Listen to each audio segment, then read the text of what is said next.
পাকিস্তানের তারকা ব্যাটার বাবর আজম আবারও প্রমাণ করলেন কেন তাকে বর্তমান সময়ের অন্যতম সেরা ক্রিকেটার বলা হয়। বাংলাদেশের বিপক্ষে চলমান দ্বিতীয় টেস্টে সিলেটে দারুণ এক হাফ সেঞ্চুরি হাঁকিয়ে 2020 দশকের প্রথম ব্যাটসম্যান হিসেবে আন্তর্জাতিক ক্রিকেটে 9,000 রানে কীর্তি গড়েছেন তিনি, যেখানে তিনি পিছনে ফেলেছেন ইংল্যান্ডের তারকা ব্যাটার জো রুট ও সতীর্থ মোহাম্মদ রিজওয়ানকে। ইনজুরির কারণে মিরপুর সিরিজের প্রথম টেস্ট খেলতে না পারলেও দ্বিতীয় টেস্টে দলের কঠিন সময়ে প্রথম ইনিংসে 84 বলে 68 রানে ইনিংস খেলেছেন, যেখানে ছিল 10টি চার।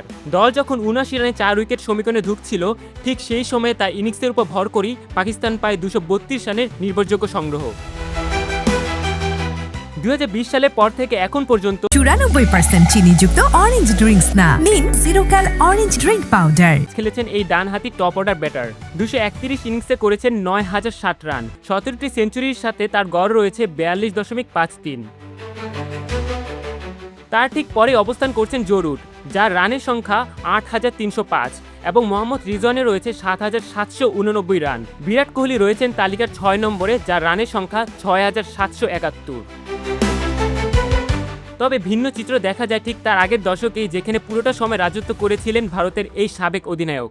2010 সাল থেকে 2020 সাল পর্যন্ত গড়েছিলেন 20,960 আন্তর্জাতিক রানের পাহাড়, সঙ্গে ছিল 69টি সেঞ্চুরি। কোহলির এই সাফল্য যখন অতীত, তখন বর্তমান রাজত্ব করছেন বাবর আজম। সাম্প্রতিক বছরগুলোতে ধারাবাহিকতা ও পারফরমেন্সের বিচারে বাবর আজম হয়ে উঠেছেন নতুন প্রজন্মের ব্যাটিং মানদণ্ড।